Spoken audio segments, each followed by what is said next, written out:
Emma Parker sat cross-legged on the faded wooden porch of her grandmother's house, watching the morning sun paint golden streaks across the dusty streets of Cedar Creek, Texas. At 3 years old, she possessed an extraordinary secret that would have astonished the entire town.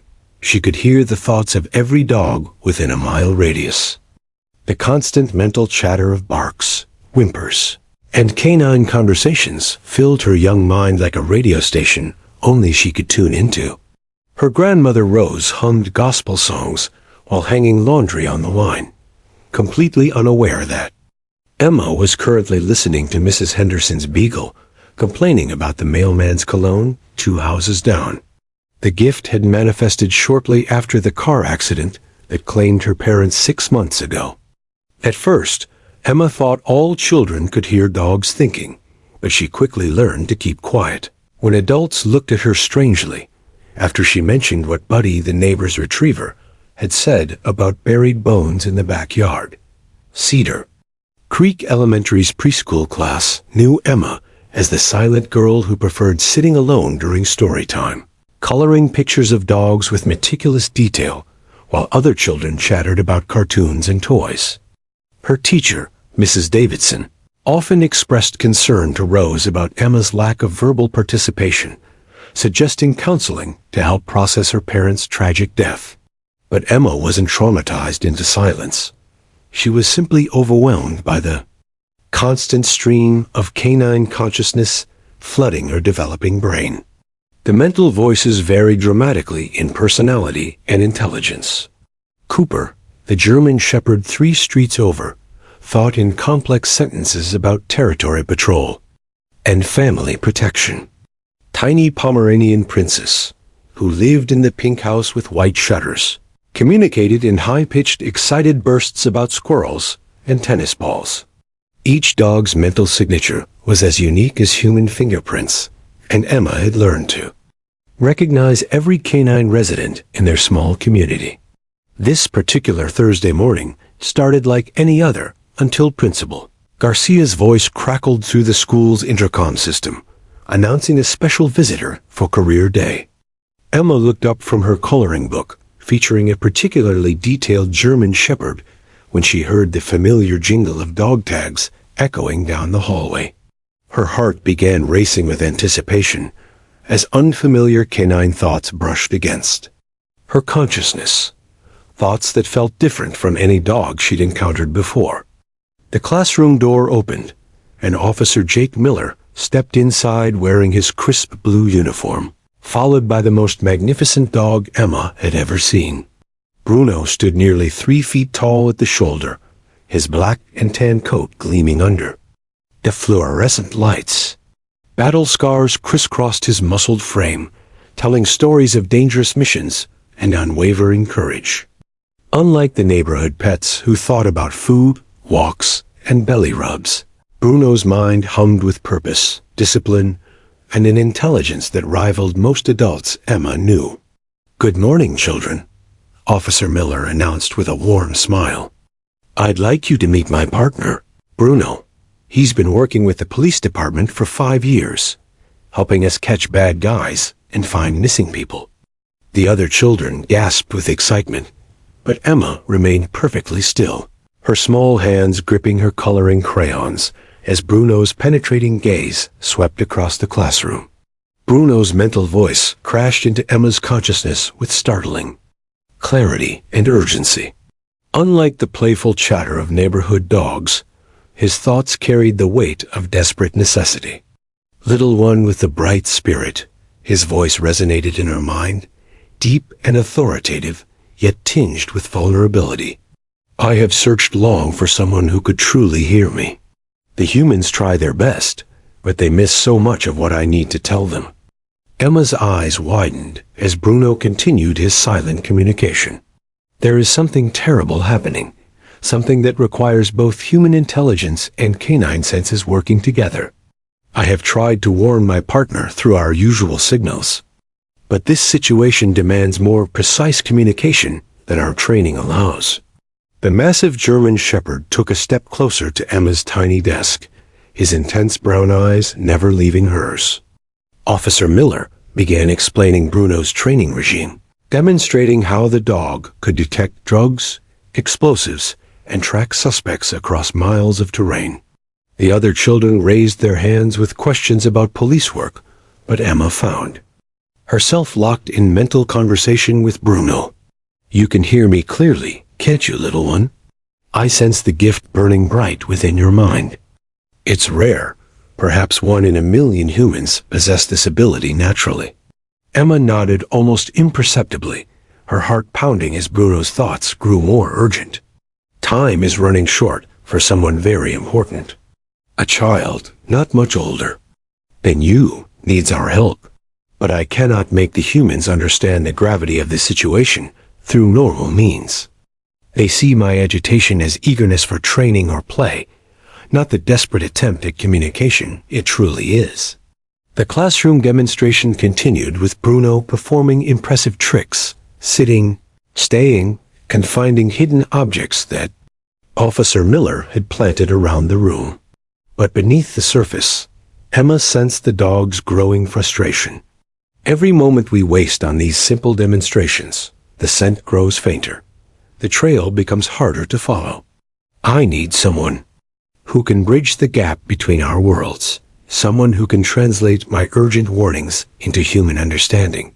As career day concluded and Officer Miller prepared to leave with Bruno, the German Shepherd made direct eye contact with Emma one final time.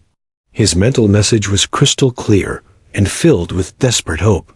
"Little one, I've been waiting my entire life for you. Tonight, when the moon rises and the neighborhood settles into sleep, will you be brave enough to meet me? There's a life hanging in the balance, and together, we might be the only ones who can save it." Emma watched through the classroom window as Bruno and Officer Miller walked back to their patrol car, her small hand pressed against the glass.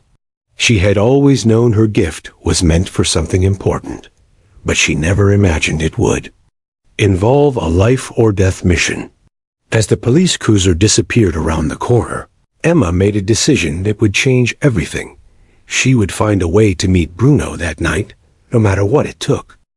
The grandfather clock in Grandmother Rose's living room chimed 11 times, its deep bronze notes echoing through the quiet house as Emma lay wide awake in her small bed. Moonlight filtered through her lace curtains, casting dancing shadows on the walls covered with her crayon drawings of dogs. Every few minutes, she glanced at the window, her heart racing with a mixture of terror and determination. Bruno's urgent mental plea from that afternoon replayed in her mind like a broken record, each repetition strengthening her resolve to help despite her fear. Rose had fallen asleep 2 hours ago in her favorite recliner, the evening news still flickering silently on the television screen. Emma could hear her grandmother's gentle snoring from down the hallway, occasionally interrupted by the house settling with creaks and groans that seemed amplified in the darkness. The 3-year-old had never attempted to leave the house alone at night, but Bruno's desperation had touched something deep within her soul, a calling she couldn't ignore. Carefully, Emma slipped her tiny feet into her pink sneakers and grabbed her stuffed elephant, Mr. Peanuts, for courage. She had practiced opening the heavy front door earlier that evening, while Rose prepared dinner, memorizing exactly how to turn the brass handle without making the hinges squeak. The screen door would be trickier, but Emma had watched her grandmother oil those hinges just last week during spring cleaning. The cool Texas night air hit her face as she stepped onto the wooden porch, causing goosebumps to rise on her bare arms beneath her cotton nightgown. Cedar Creek looked completely different in the moonlight. Familiar houses transformed into mysterious silhouettes, street lamps creating pools of yellow light that seemed both inviting and ominous. Emma had never realized how many sounds filled the night: crickets chirping, an owl hooting in the distance, and the gentle rustle of wind through oak trees. As she padded down the sidewalk in her sneakers, Emma's supernatural gift activated, automatically, picking up the sleepy thoughts of neighborhood dogs. Rex the Rottweiler was dreaming about chasing rabbits through endless fields. Bella, the golden retriever, was having nightmares about vacuum cleaners. But cutting through all the peaceful canine consciousness came Bruno's powerful mental voice, calling to her like a beacon in the darkness. "Little one, you came. I knew you possessed the courage of a true warrior." Bruno's thoughts carried waves of relief and gratitude as Emma approached the police station. The building looked imposing at night, its brick facade illuminated by security lights that cast harsh shadows across the parking lot. Emma had walked past this building hundreds of times with her grandmother during their daily strolls, but she'd never seen the canine training yard behind the main structure.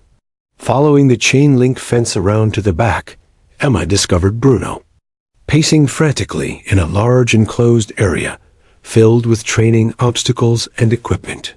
The massive German shepherd's ears perked up the moment he sensed her presence, and he bounded to the fence with desperate energy. Up close, his battle scars looked even more pronounced in the moonlight, evidence of countless dangerous missions that had tested his courage and loyalty. "Thank you for answering my call."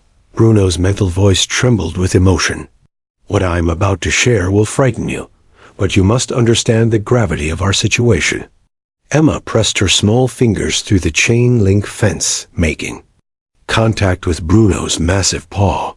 The physical connection seemed to strengthen their telepathic bond, allowing more detailed communication than she'd ever experienced with any animal.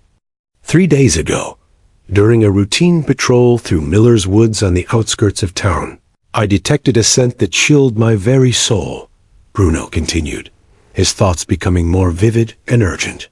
It was the smell of pure terror, the kind that only comes from a child who believes they're going to die. Mixed with that fear was exhaustion, dehydration, and something else, ... Something that told me this wasn't an accident or a case of getting lost. Emma's grip tightened on Mr. Peanuts as Bruno's mental images began flooding her consciousness. She saw flashes of dense woodland, an area where old mining equipment rusted among overgrown vegetation.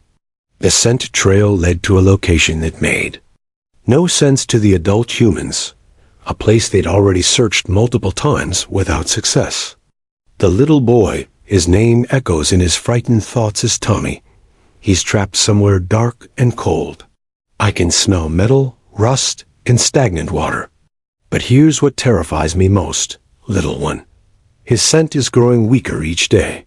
When I first detected it, his fear was sharp and immediate. Now it's fading, becoming distant and thin. He's running out of time. Bruno pressed his massive head against the fence, his brown eyes reflecting moonlight like liquid amber. I've tried everything within my training to alert Officer Miller. I've barked, whined, and refused to leave that area of the woods. But he thinks I'm responding to deer trails or rabbit burrows. The other humans see my behavior as false alerts, failed training responses that waste valuable search time. Emma could feel Bruno's frustration radiating through their mental connection like physical pain. Today, when I saw you in that classroom, I felt hope for the first time since discovering Tommy's scent.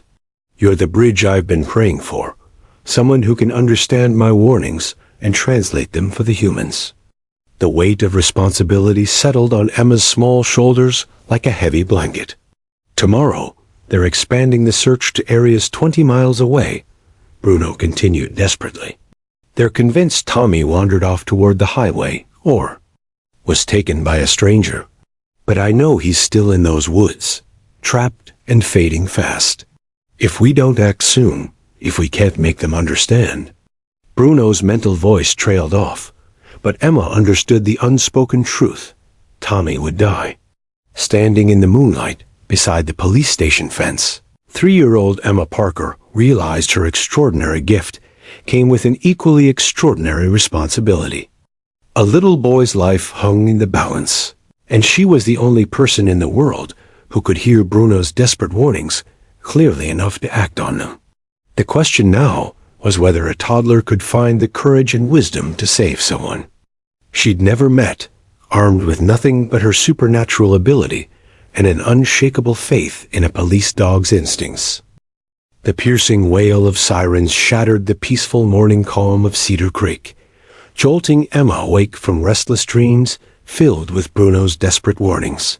Through her bedroom window, she watched as police cars, fire trucks, and ambulances raced down Main Street with their emergency lights painting red and blue streaks across the dawn sky. Her heart immediately began pounding as she remembered last night's secret meeting with Bruno. Something terrible was happening, and she knew. It was connected to the little boy trapped somewhere in the darkness. Grandmother Rose burst into Emma's room, her face pale with worry and her silver hair still wrapped in pink curlers. "Emma, honey, get dressed quickly," she said, her usually steady voice trembling with urgency. "Something awful has happened. A little boy from the county fair is missing, and they're organizing search teams. The whole town is being asked to help." Emma's blood ran cold as she realized Bruno's worst fears were coming true. Tommy's disappearance had finally been discovered, but precious time had already been lost. Within an hour, Cedar Creek had transformed into a command center of organized chaos. The elementary school parking lot buzzed with activity as volunteers arrived in pickup trucks and SUVs, their vehicles loaded with flashlights, water bottles, and first aid supplies. Emma watched from Rose's porch as neighbors she'd known.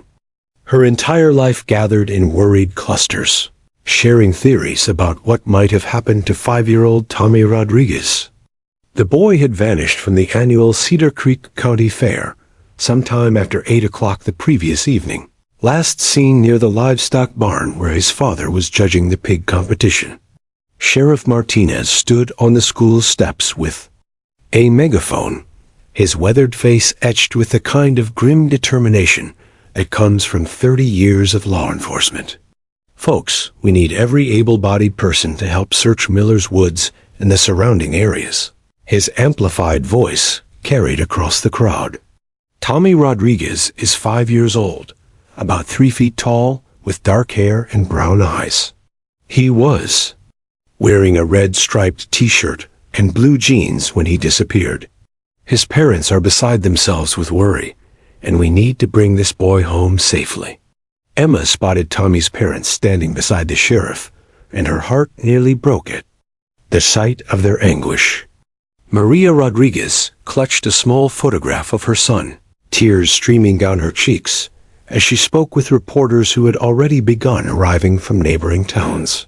Carlos Rodriguez kept running his hands through his hair, his eyes darting frantically toward the tree line as if he expected Tommy to emerge at any moment. Emma had seen that same look of desperate hope in Bruno's eyes the night before. The search teams organized into groups of 10, each led by an experienced outdoorsman or volunteer firefighter. Emma watched as they disappeared into Miller's Woods, carrying radios, rope, and bright orange safety vests.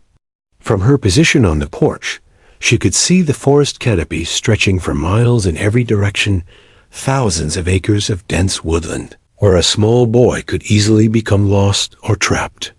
Then she heard the familiar jingle of dog tags, and looked up to see Officer Miller's patrol car pulling into the school parking lot. Bruno bounded out of the K9 compartment, his massive frame radiating energy and purpose as he immediately began scanning the air with his sensitive nose. Emma's supernatural gift activated automatically, and Bruno's mental voice crashed into her consciousness with overwhelming intensity. "Little one, can you hear me? A boy, Tommy, his scent is so much weaker today. We must act quickly." Bruno's thoughts carried a desperate urgency that made Emma's small hands tremble. She watched as Officer Miller clipped a long tracking leash to Bruno's collar and joined one of the search teams heading toward the eastern section of Miller's Woods. For the next 6 hours, Emma maintained her vigil on the porch while search teams combed through the forest methodically.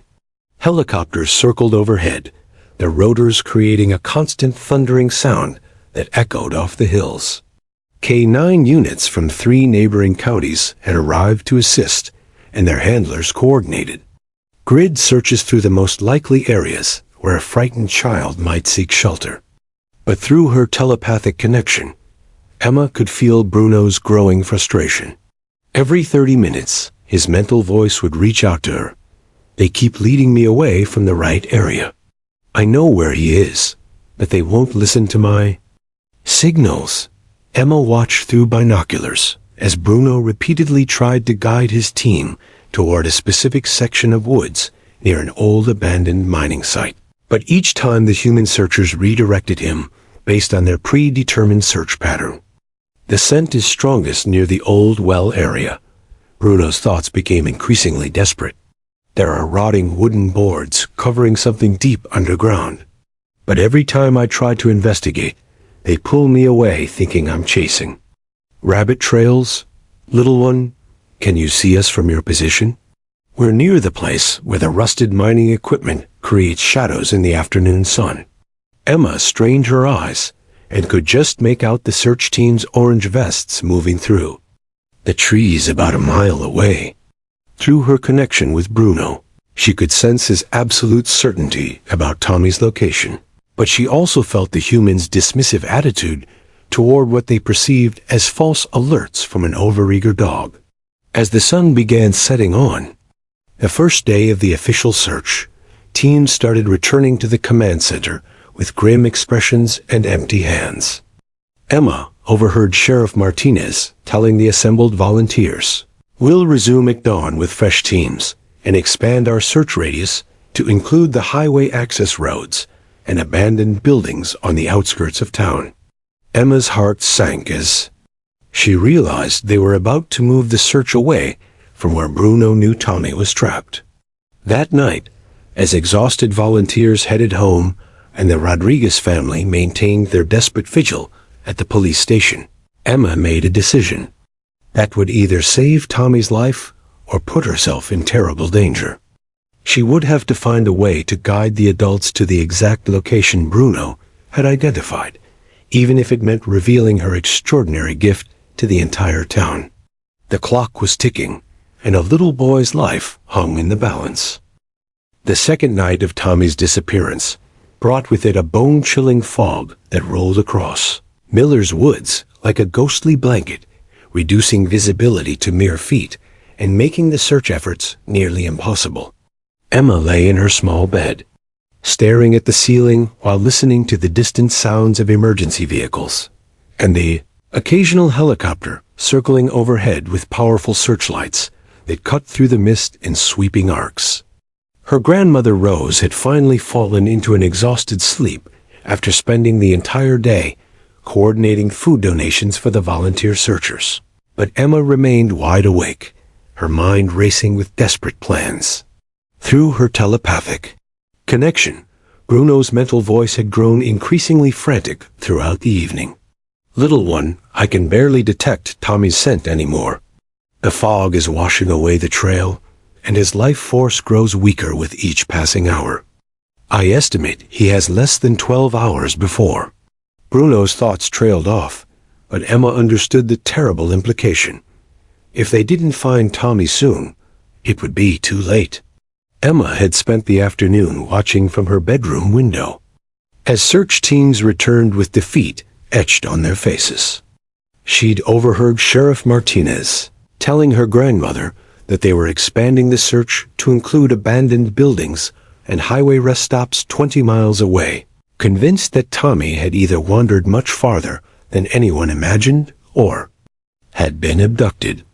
The official search would move away from Miller's Woods at dawn, leaving Bruno's precise location completely unexplored. At 2:47 a.m., according to the glowing numbers on her bedside clock, Emma made a decision that would either save a life or cost her own. She couldn't bear the thought of Tommy dying alone in the darkness, while she lay safely in her warm bed, knowing exactly where he was trapped. Her extraordinary gift came with extraordinary responsibility, and she was the only person in Cedar Creek who truly understood Bruno's desperate warnings.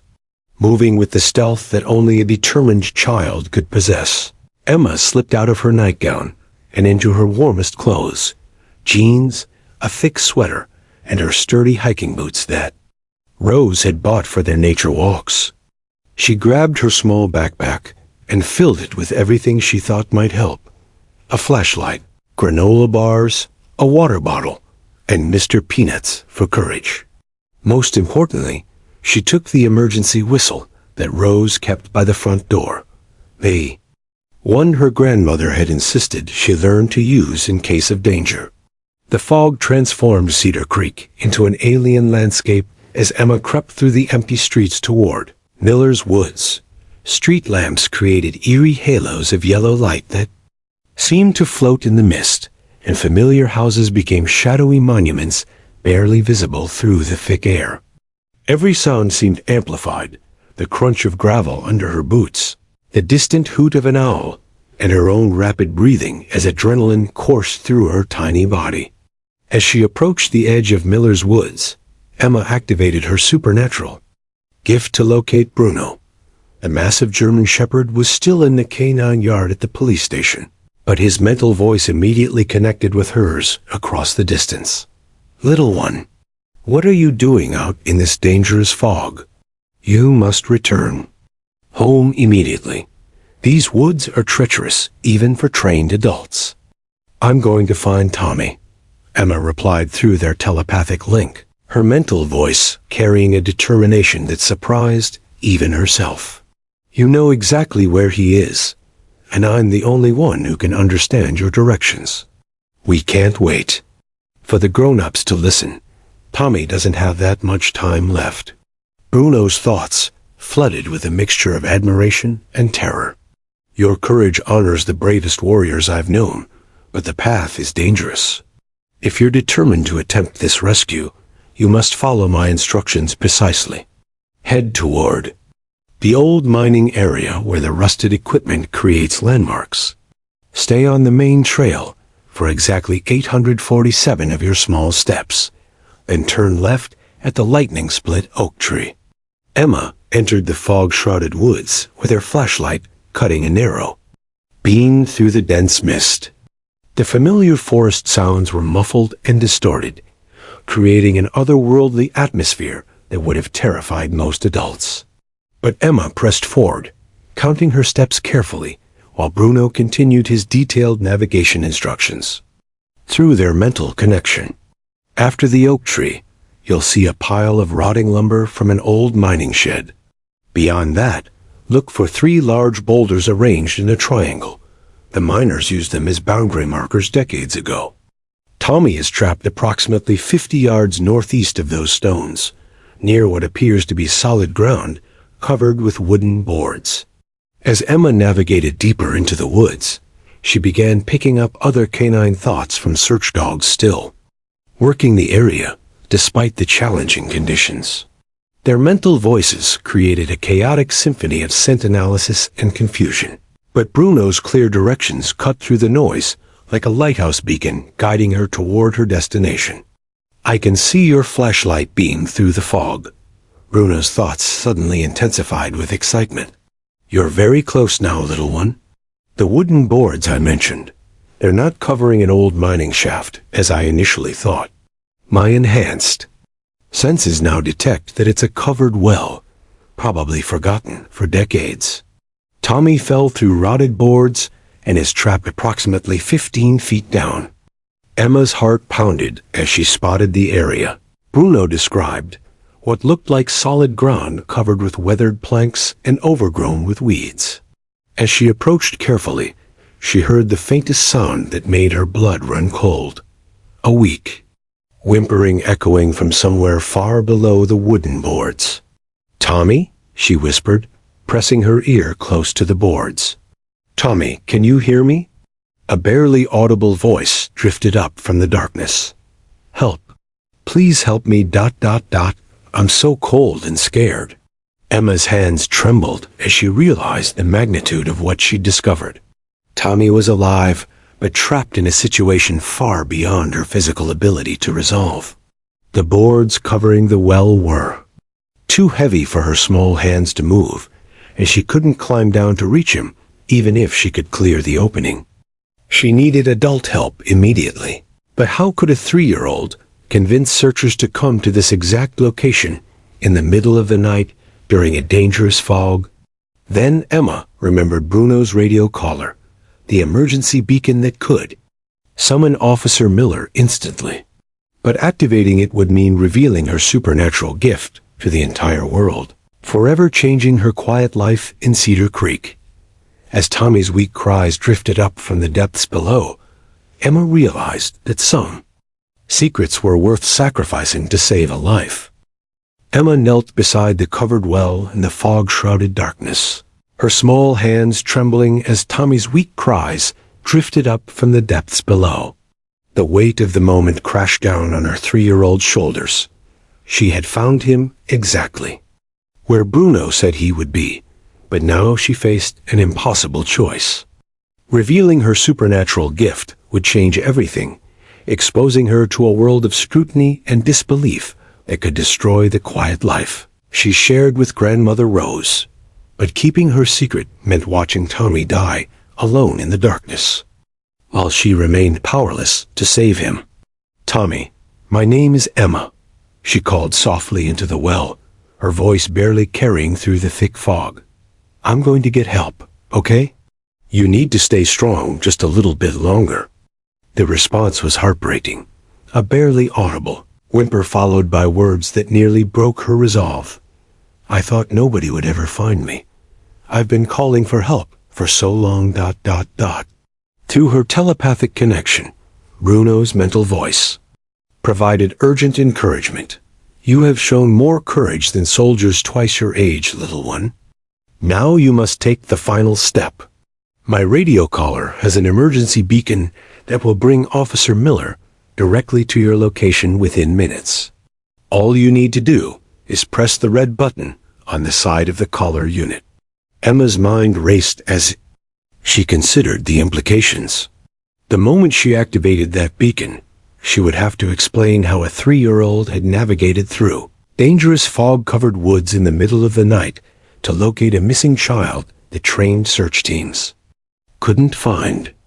There would be questions she couldn't answer without revealing her ability to communicate with Bruno telepathically. Her peaceful, anonymous life would be over forever. Another weak cry from Tommy made the decision for her. Some things were more important than personal comfort or keeping secrets. A little boy's life hung in the balance, and she was the only person in the world who could guide rescuers to his exact location. "Bruno, I'm going to activate your beacon now," Emma communicated through their mental link. "When Officer Miller arrives, I'll tell him you guided me here. I won't let Tommy die because I'm afraid of what people might think about my gift." Emma approached the fence surrounding the K9 yard where Bruno waited tensely, his massive frame silhouetted against the police station security lights. The German Shepherd had positioned himself as close as possible to the fence, pressing his body against the chain-link barrier to minimize the distance between them. Emma reached through the fence and found the radio collar, her small fingers locating the emergency beacon that Bruno had described. The red button felt cold and solid under her fingertip. As she pressed it, a piercing electronic beep cut through the foggy night air, followed immediately by a flashing red light that began pulsing on Bruno's collar. Within seconds, emergency lights blazed to life inside the police station, and Emma could hear urgent voices and the sound of rapid footsteps on tile floors. "Emma Parker, what in God's name are you doing out here at 3 in the morning?" "Officer." Miller's shocked voice cut through the fog as he emerged from the station with his equipment, vest half-strapped and his hair disheveled from sleep. Behind him, 2 other officers rushed toward their patrol vehicles, while dispatchers coordinated emergency response over crackling radios. Emma looked up at the tall police officer with wide, determined eyes. "Officer Miller, Tommy is trapped in an old well in Miller's Woods. Bruno knows exactly where he is, but nobody understood what he was trying to tell you. I can hear what Bruno is saying, and he guided me to Tommy's location. We need to hurry. Tommy is very weak and scared." Officer Miller stared down at the tiny girl standing in the fog beside his canine partner, his trained mind struggling to process what he was hearing. "Emma, sweetheart, how could you possibly know where Tommy is? And what do you mean you can hear what Bruno is saying?" "Bruno has been trying to tell you for 2 days that Tommy fell down a covered well near the old mining equipment," Emma explained, with surprising clarity for a 3-year-old. "But every time he tried to show you the right place, the other people thought he was chasing animals.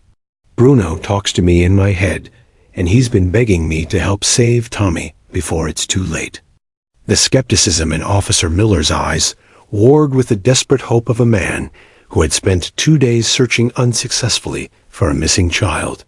Bruno suddenly pressed against the fence and began an urgent series of barks and whines, his behavior so distinctly different from normal that even Miller could sense the dog's desperation. "She speaks the truth, my partner." Bruno's mental voice reached Emma with crystalline clarity. "Tell him that Tommy is 15 feet down in the covered well, approximately 200 yards northeast of the lightning-split oak tree. Tell him Tommy is conscious but hypothermic, and his left ankle appears to be injured from the fall. Most importantly, tell him we have perhaps 6 hours before exposure becomes fatal."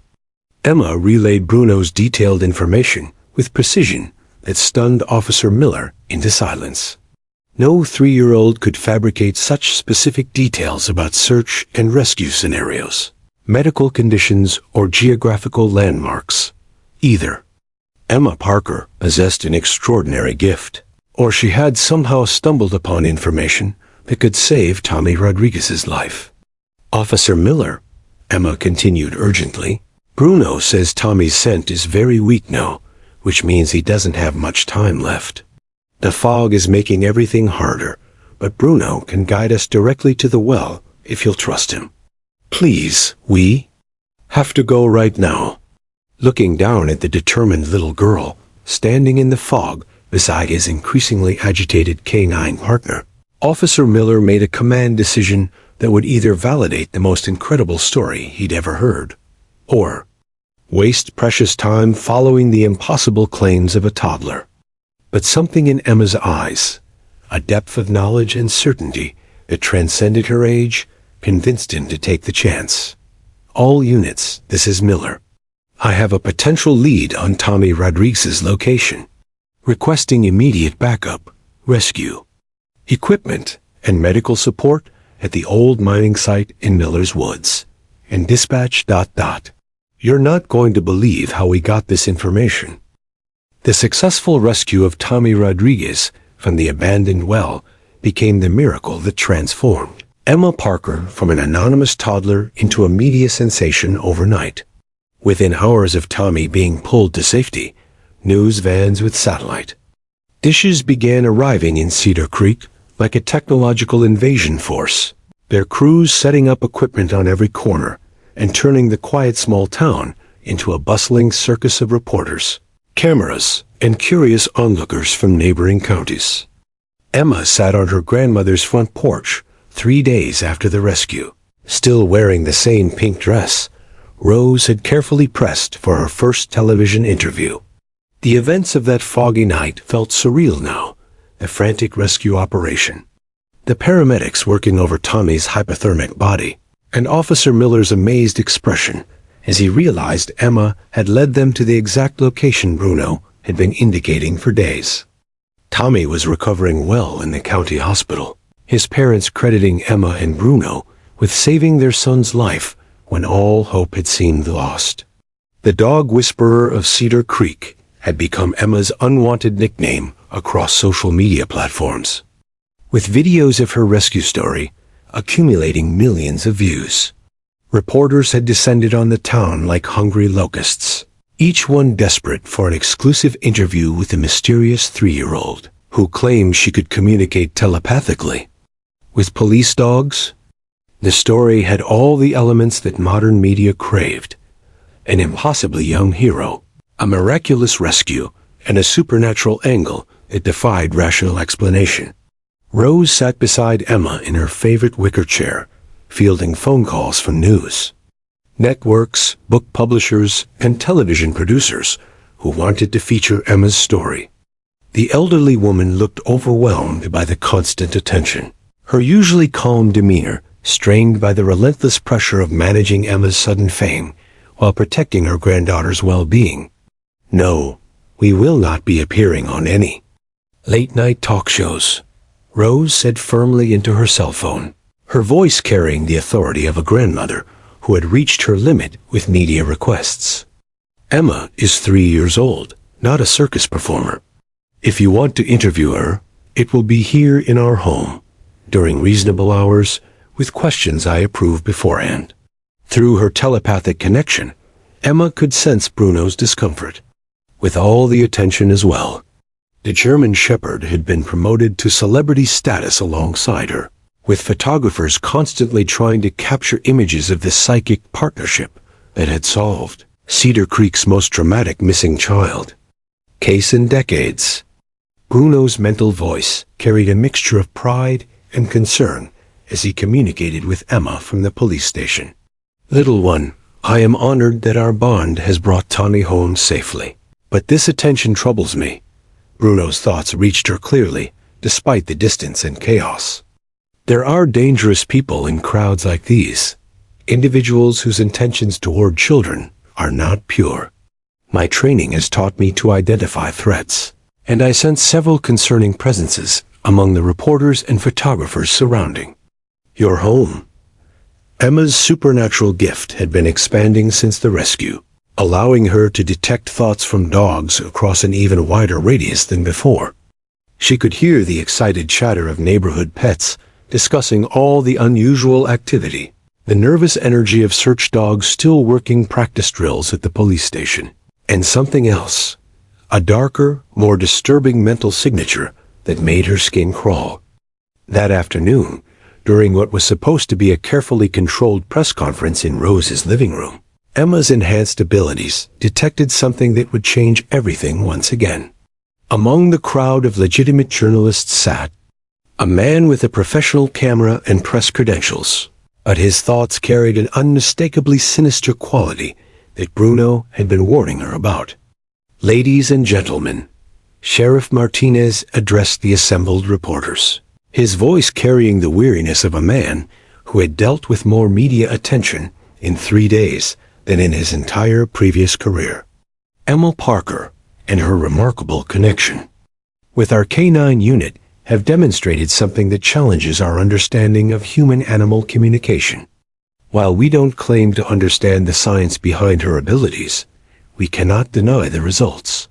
The reporter with the disturbing mental signature raised his hand, his outward appearance professional and courteous.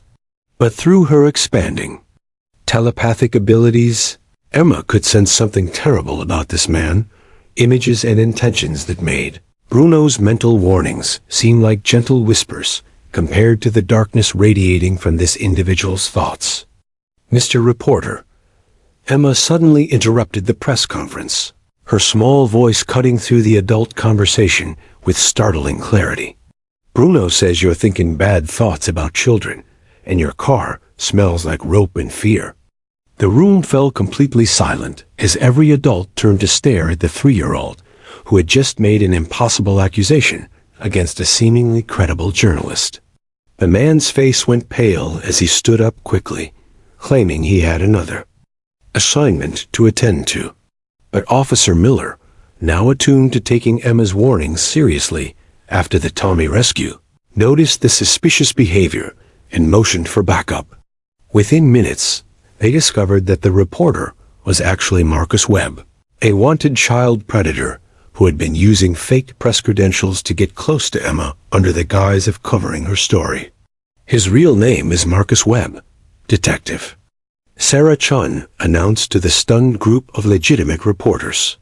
"He's been on the FBI's most wanted list for 6 months in connection with child abduction cases across 3 states. Emma Parker and her K9 partner Bruno have just helped us capture one of the most dangerous criminals we've been hunting." As Webb was led away in handcuffs, the assembled journalists realized they weren't just covering a feel-good rescue story anymore. They were witnessing the emergence of an extraordinary crime-fighting partnership between a 3-year-old girl and a police dog whose combined abilities could revolutionize law enforcement and child protection services. Emma watched from her porch as the police cars drove away with the dangerous man, her small hand resting on her grandmother's arm for comfort. Through her telepathic connection, Bruno's mental voice carried both pride and concern. "Well done, little one. But I fear this is only the beginning. Your gift is attracting attention from both those who would use it for good and those who would exploit it for evil. We must be very careful about who we trust in the days to come." The media storm around Emma was about to intensify dramatically, but now it would focus not just on her rescue abilities, but on her potential as the youngest crime-fighting consultant in American history. 2 weeks after Marcus Webb's arrest, Emma Parker had become the most famous 3-year-old in America, but fame came with a price that no child should have to pay. Death threats arrived daily at the Cedar Creek Police Department from criminals who feared Emma's supernatural abilities, while equally disturbing letters came from obsessed individuals who wanted to exploit her gift for their own twisted purposes. The FBI had assigned protective detail to both Emma and Bruno, transforming their quiet small-town life into a high-security operation that felt more like witness protection than childhood. Emma sat in the fortified conference room at the police station, surrounded by federal agents, child psychologists, and law enforcement officials who were still struggling to understand the full implications of her telepathic abilities. Dr. Rebecca Chun, a leading expert in human-animal communication from Stanford University, had been studying Emma's interactions with Bruno for the past week, documenting conversations and responses that defied every scientific principle she had ever learned. "Emma, can you tell us exactly what Bruno is thinking right now?" Dr. Chun asked gently, her recording equipment capturing every word while federal agents took detailed notes. The 3-year-old looked tired from weeks of constant testing and interviews, but her connection with Bruno remained as strong as ever. "Bruno is worried about the man in the blue suit standing by the door," Emma replied without hesitation, pointing toward FBI agent Harrison, who had been trying to remain inconspicuous. "Bruno says the man's thoughts are all jumbled up and scared, like he's hiding something important that makes him feel guilty inside." Agent Harrison's face went pale as every person in the room turned to stare at him. Dr. Chun frowned, noting that Emma had accurately identified emotional states that would be impossible for a child to detect through normal observation. "Agent Harrison, is there something troubling you that might be affecting your mental state?" "No, of course not," Harrison stammered. But Bruno suddenly rose from his position beside Emma and began emitting a low, threatening growl that filled a conference room with tension. Through their telepathic link, Emma's expression shifted from tired compliance to sharp alarm. "Bruno says Agent Harrison has been thinking bad thoughts about me," Emma announced with the devastating honesty that only a 3-year-old could possess. "He's been imagining ways to take me away from Grandmother Rose and use my gift for secret government projects. Bruno can smell deception and fear on him, and his thoughts are full of plans to separate us." The room erupted in controlled chaos as federal agents moved to restrain Harrison while he protested his innocence. But Emma's revelations continued with frightening accuracy. "He's been sending information about our testing sessions to people who want to study me like a laboratory animal. Bruno sees images in his mind of white rooms with cameras and scientists who don't care about keeping families together." FBI Director Patricia Wells, who had flown in from Washington specifically to observe Emma's abilities, watched in stunned silence as her own agent was exposed as a potential threat to the child he was supposed to protect. "Agent Harrison, you're relieved of duty pending a full investigation. Emma, can you tell us if there are any other people in this room who might have concerning intentions?" Emma's supernatural gift had been growing stronger each day since the Tommy Rodriguez rescue, and now she could detect deception and hidden motives with terrifying precision. She looked around the conference room, her young mind processing mental signatures that ranged from genuine concern to scientific curiosity to barely concealed ambition. Dr. Chun really wants to help me understand my gift, and her thoughts are kind, Emma reported, bringing visible relief to the Stanford researcher. Sheriff Martinez is worried about keeping me safe, but also proud that I helped save Tommy. Officer Miller loves Bruno like family and wants to make sure we stay together. Each assessment proved accurate as the individuals confirmed Emma's readings of their emotional states. But then Emma's expression darkened as she focused on a woman sitting near the back of the room. A lady with the clipboard has been planning to write a book about me without asking permission. She's been recording our conversations secretly and thinking about how much money she can make selling stories about the psychic Toddler. Dr. Lisa Morgan, a child development specialist who had been brought in as an independent observer, suddenly stood up and tried to leave the room as security officers moved to intercept her. A search of her belongings revealed hidden recording devices and detailed notes about Emma's personal life, family history, and private conversations that she had planned to publish without consent. "This is unprecedented," Director Wells murmured to Sheriff Martinez as they watched another potential threat being removed from Emma's vicinity. The child can detect deception and hidden motives with accuracy that surpasses our most sophisticated interrogation techniques.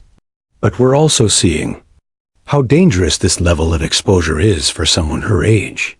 Through her mental connection with Bruno, Emma sensed the German Shepherd's growing protective instincts and his deep concern about the parade of adults who wanted to use her abilities for their own purposes.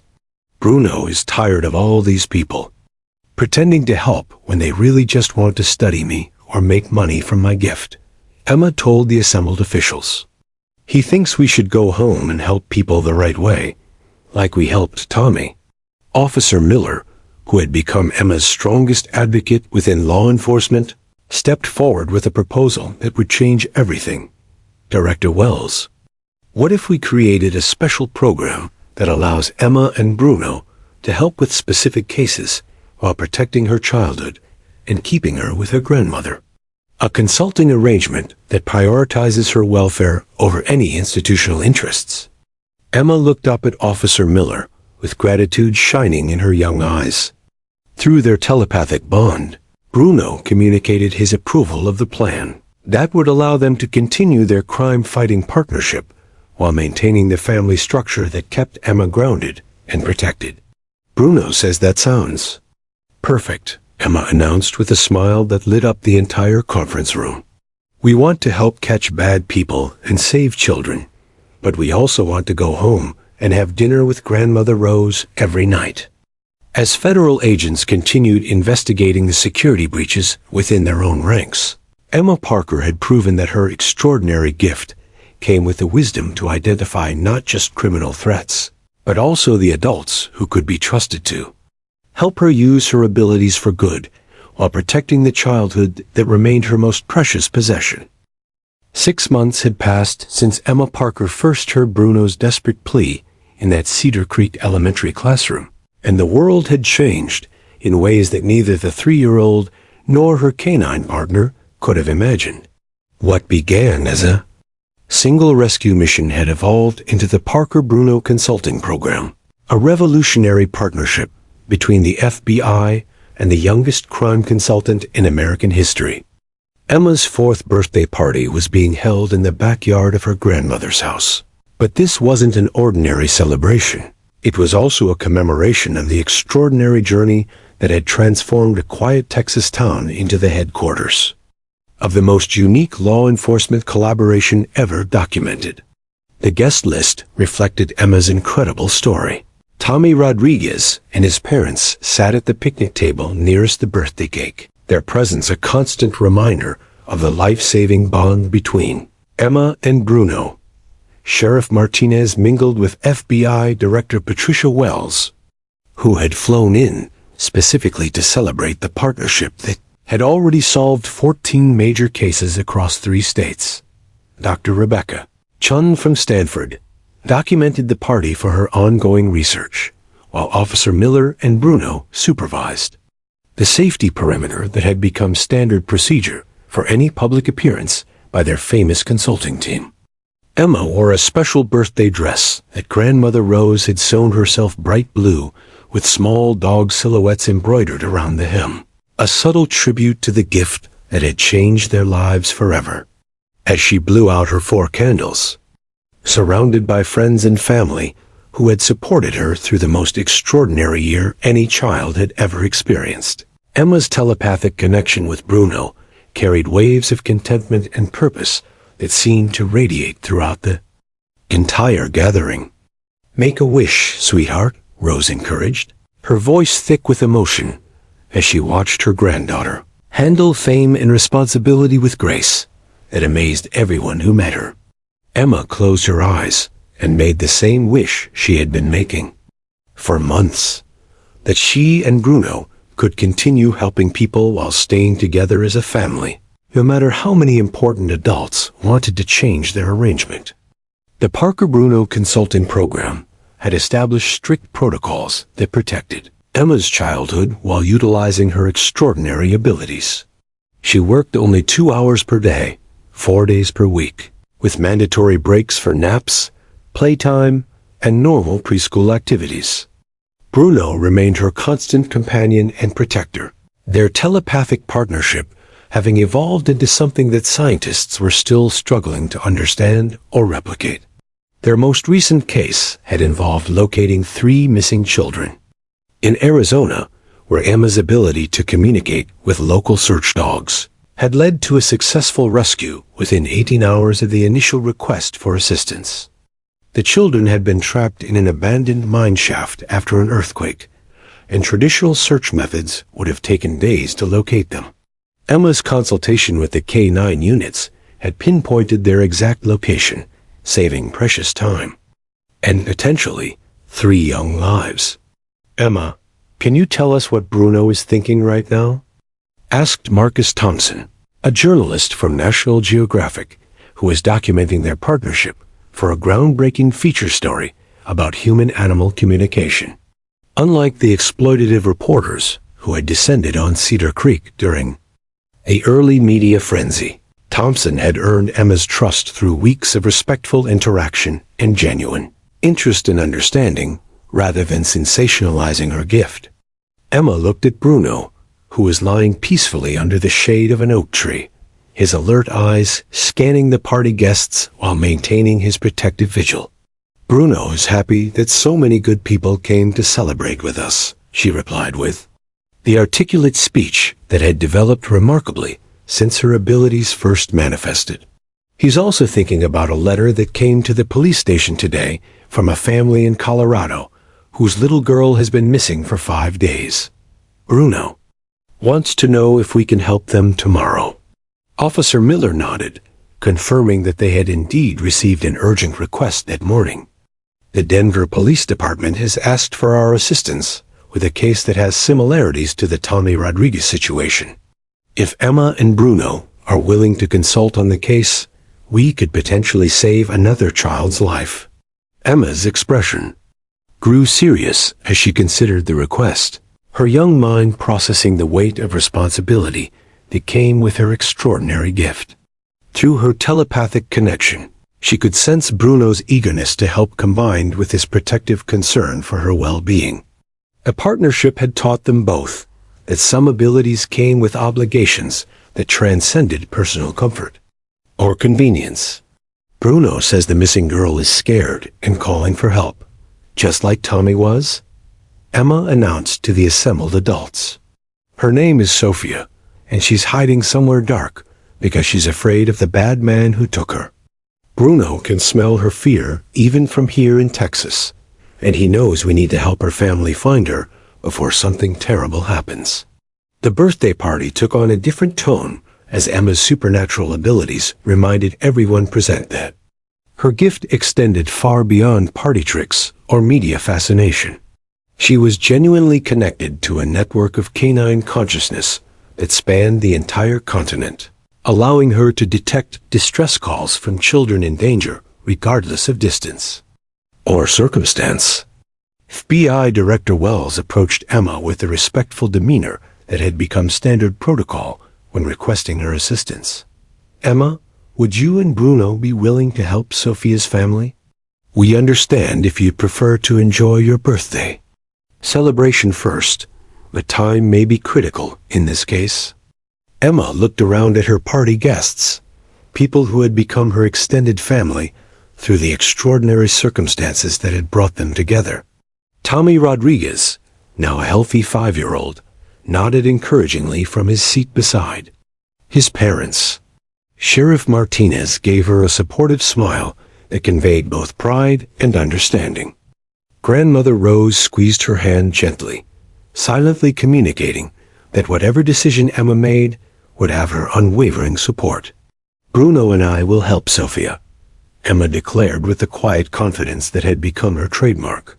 "But first, can we finish the birthday cake? Bruno says it's important to celebrate the good things in life before we go save people, because joy gives us strength for the hard work." As the party resumed with renewed appreciation for both the celebration and the mission that awaited them, Emma Parker and Bruno had proven once again that extraordinary partnerships could emerge from the most unlikely circumstances, creating hope where none had existed, and demonstrating that age, species, and conventional wisdom meant nothing when hearts united for the purpose of protecting those who couldn't protect themselves.